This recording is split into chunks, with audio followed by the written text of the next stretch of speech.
आइए इस 10th class के बेंच में आपका स्वागत है और देखने का प्रयास करेंगे सारे बच्चे। पहले सीधे होकर बैठ जाएं तमाम बच्चे और बिल्कुल सुनने का प्रयास करें, समझने का प्रयास करें। कहता एक समकोण त्रिभुज की ऊंचाई उसके आधार से 7 सेंटीमीटर कम है यदि कर्ण 13 सेंटीमीटर हो तो अन्य दो भुजाएं ज्ञात करें। ऊंचाई जो है ना आधार से कितना सेंटीमीटर कम है? 7 सेंटीमीटर। ऊंचाई ही कम है। तो चलो देखो मान लेते हैं। माना त्रिभुज का आधार x मीटर है। आधार कितना? यहाँ क्या लिखी? लंबी भुजा, लंबी भुजा 13 सेंटीमीटर। 13 मीटर की सेंटीमीटर, तो ये भुजा हो गया x सेंटीमीटर। कोई दिक्कत? आधार कितना मान लिए? अब कहता है क्या कि ऊंचाई जो है ना, ऊंचाई जो ये जो है इससे 7 सेंटीमीटर कम है।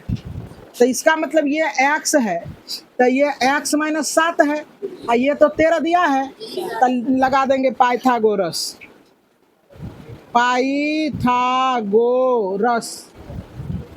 प्रमेय से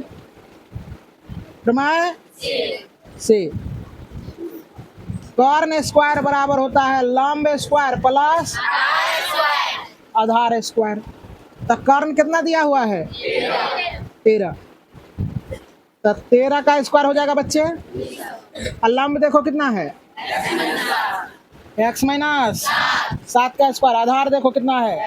x का स्क्वायर हो जाएगा 13 13 69 से 169। पहला का स्क्वायर प्लस दूसरा का स्क्वायर प्लस 2 गुना पहला गुना दूसरा प्लस x स्क्वायर होगा बच्चे। चलो देखो दिखता है नीचे क्या? यहाँ बना देते हैं। चलो देखो 169 बराबर x स्क्वायर प्लस 49 माइनस 7 दूना 14x प्लस x स्क्वायर।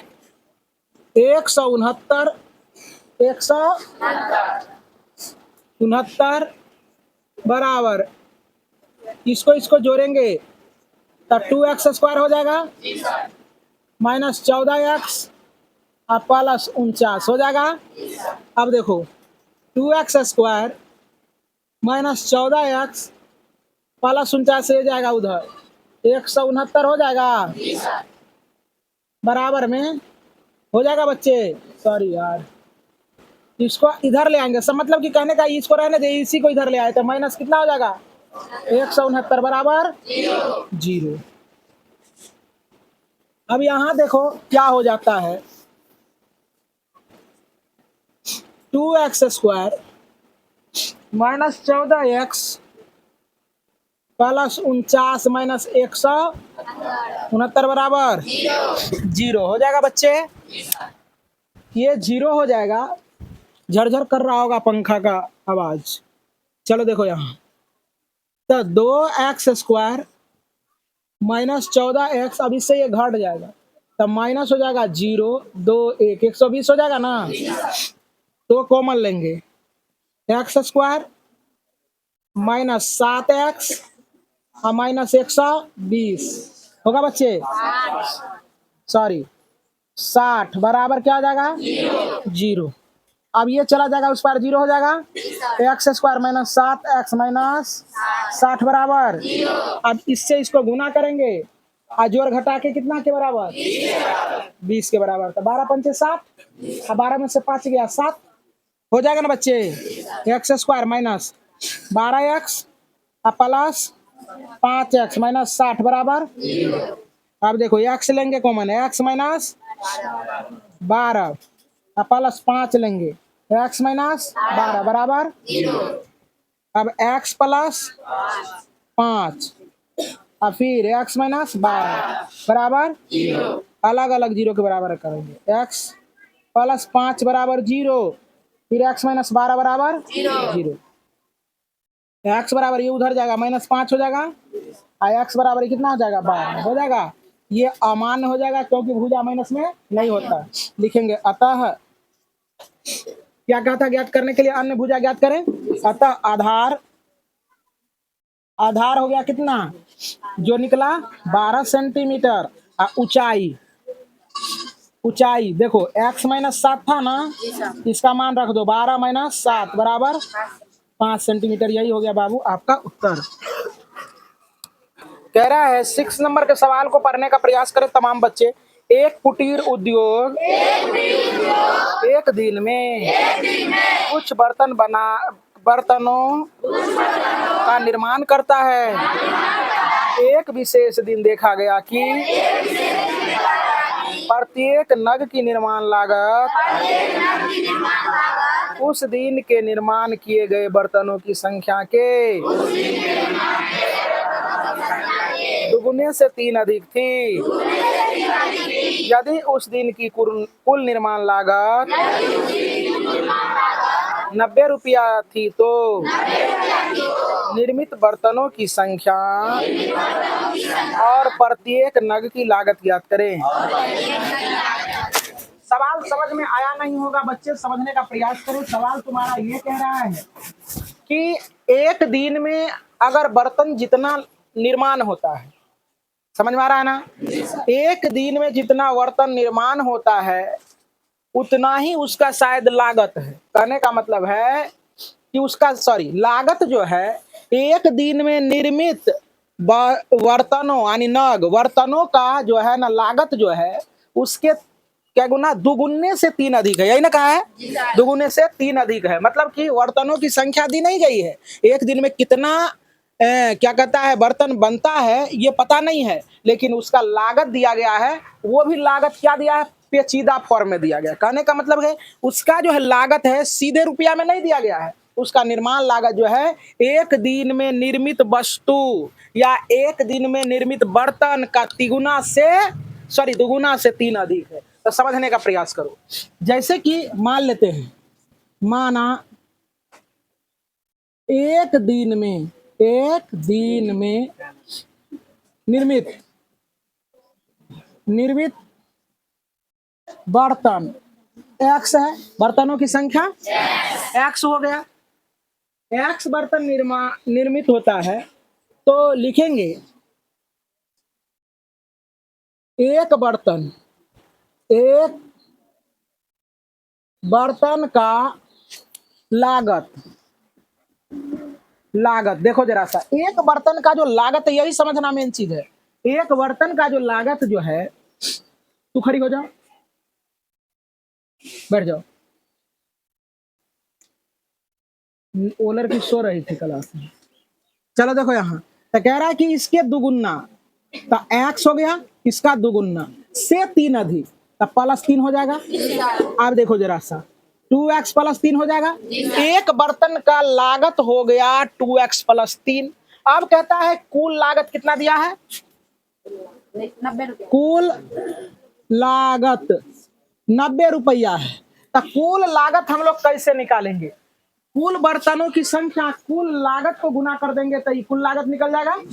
तो चलो देखो यहाँ तो बर्तन की संख्या x, बर्तन की संख्या x और बर्तन की संख्या x, एक बर्तन का लागत कितना है 2x + 3 बराबर क्या हो जाएगा बच्चे।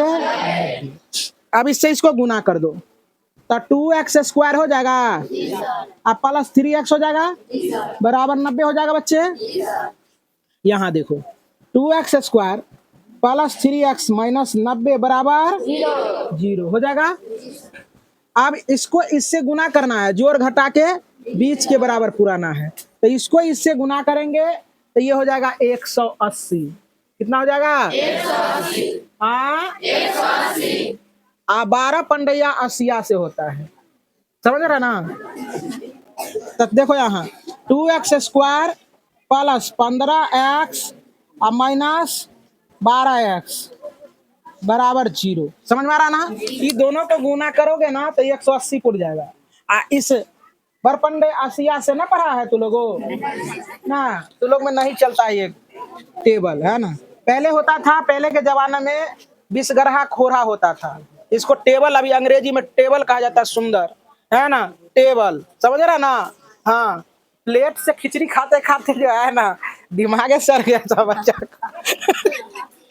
क्या यहाँ देखो, कहने का मतलब है कि खाओ कम, खाओ कम, और पढ़ो ज्यादा, पढ़ो ज्यादा। अभी क्या है, आप देखो ना, एनसीईआरटी बुक आया है, जितना पुराना जमाना में जो किताब दिया है उसमें कुछ है ही नहीं।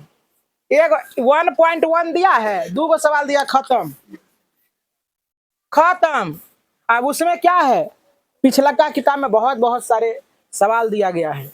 दिन प्रतिदिन क्या कर रहा है, सिलेबस को छोटा करते जा रहा है, दिन प्रतिदिन पढ़ाई को आसान करते जा रहा है। ये पता नहीं चल रहा है, ऑब्जेक्टिव ऑब्जेक्टिव ऑब्जेक्टिव करते करते क्या है, दिमागों का जो है ना, बच्चा का दिमाग को शिथिल बना देगा। ऑब्जेक्टिव, सब्जेक्टिव में क्या होता है, बच्चे टेक्स्ट बुक को पढ़ते हैं, लिखना पड़ता है, लेकिन ऑब्जेक्टिव में क्या है, अभी मैट्रिक पास करना आसान हो गया। अगर बच्चा रट्टा भी मार लेना बीबीडी को पूरा, इस बगल से कुछ ना लिखे, खाली 30-30 नंबर बना के चले, पास कर जाएगा कि नहीं कर जाएगा। हाँ, लेकिन इतना इतना हाई फाई जो नंबर आने लगा, देख रहा है 360 380, इतना इतना हाई फाई जाता था। हम लोगों के टाइम में जो है ना बहुत कम में टॉपर बन जाता था लोग, है ना। चलो देखो यहाँ समझो, तो यहाँ देखने का प्रयास करो, यहाँ देख रहे हो, तो यहाँ देखेगा क्या कि यहाँ 2x है ना, तो यहाँ हम लोग x कॉमन लेते हैं, तो 2x अब प्लस क्या हो जाएगा बच्चे, प्लस 15, और यहाँ हो जाएगा, यहाँ से लेंगे कॉमन -12, तो यहाँ 12 लेंगे, सॉरी 6 आएगा कॉमन, कितना 6, तो क्या हो जाएगा, 6x हो जाएगा, सॉरी 6 दूना 12, 2x हो जाएगा, आप प्लस 15 6 के 90 बराबर क्या हो जाएगा 0। यहाँ हो जाएगा क्या, x -6, और यहाँ 2x प्लस 15 बराबर। यहाँ देखने का प्रयास करें बच्चे, x -6 बराबर 0, फिर क्या हो जाएगा 2x प्लस 15 बराबर 0। अब देखो x बराबर 6 हो जाएगा, तो यहाँ हो जाएगा 2x बराबर 15, x बराबर क्या हो जाएगा 15/2, तो ये तो अमान्य हो जाएगा, ये क्या हो जाएगा अमान्य हो जाएगा, और ये मान हो गया। तो कह रहा था क्या ज्ञात करने के लिए, बर्तनों की संख्या। हाँ, तो लिखेंगे प्रत्येक नग की लागत। तो देखो यहाँ 2x + 3 है, इसमें मान रख दो, 2 × 6 + 3, 12 + 3 बराबर 15 रुपया, समझा ना। यही हो गया आपका उत्तर।